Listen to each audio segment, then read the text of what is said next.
Thank you very much, and thank you all for being here tonight. And welcome back to the White House. In particular, I want to thank Secretary Mattis and General Dunford for their incredible leadership and service.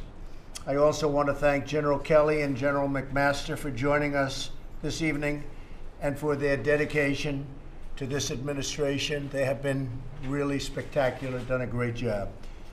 It's wonderful to be with all of you again.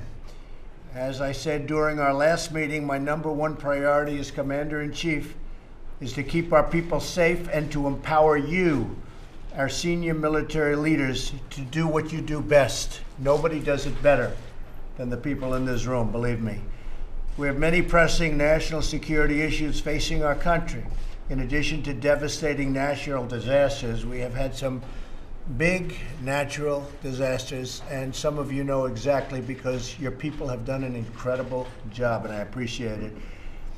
But recently, we have had challenges that we really should have taken care of a long time ago, like North Korea, Iran, Afghanistan, ISIS, and the revisionist powers that threaten our interests all around the world. Tremendous progress has been made with respect to ISIS, and I guess the media is going to be finding out about that over the next short period of time.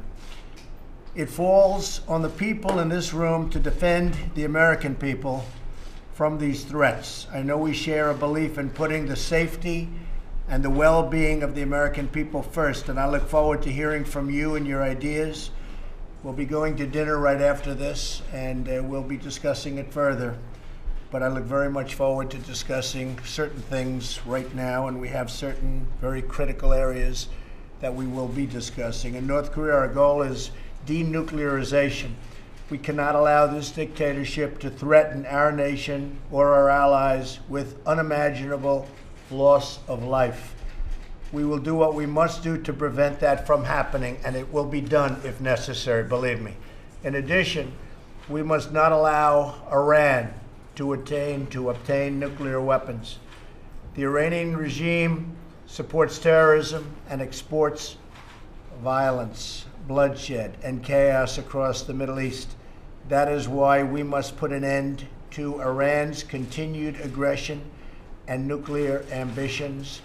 They have not lived up to the spirit of their agreement, and we will be discussing that tonight. In Afghanistan, I have lifted restrictions and expanded authorities for commanders in the field. You know that very well, and everyone in this room is very happy that it's been done finally.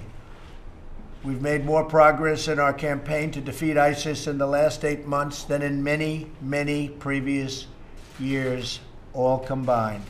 I put my trust in you to execute our mission aggressively and effectively, and you are delivering.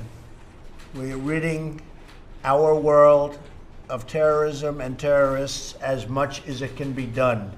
In all areas, I want to ensure that our armed forces have the funding, the readiness, and the force capacity to be successful.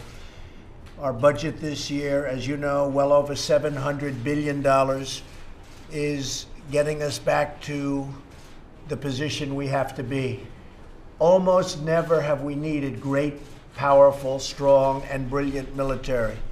And that's where we are, and that's where we're going, and going very rapidly. Moving forward, I also expect you to provide me with a broad range of military options when needed at a much faster pace. I know that government bureaucracy is slow, but I am depending on you to overcome the obstacles of bureaucracy. Finally, I want to thank each and every one of you for the immense personal sacrifices you and your family make on behalf of our great country. Your patriotism, selflessness, and courage are an inspiration to me and an inspiration to our entire nation.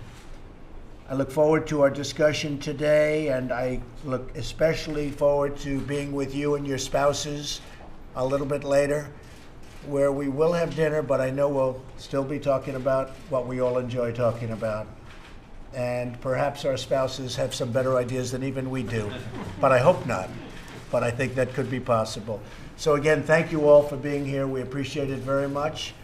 And Thank you all very much. I appreciate it. Should people be allowed to buy devices? We'll be looking into that over the next short period of time. We'll be looking into that over the next short period of time. Does the NRA announcement provide some affirmation of the need to make a change? Thank you, Bob. Thank you, Bob. Thank you all very much. Thank you. Another answer. Thank you. You'll be hearing about Iran very shortly. Thank you.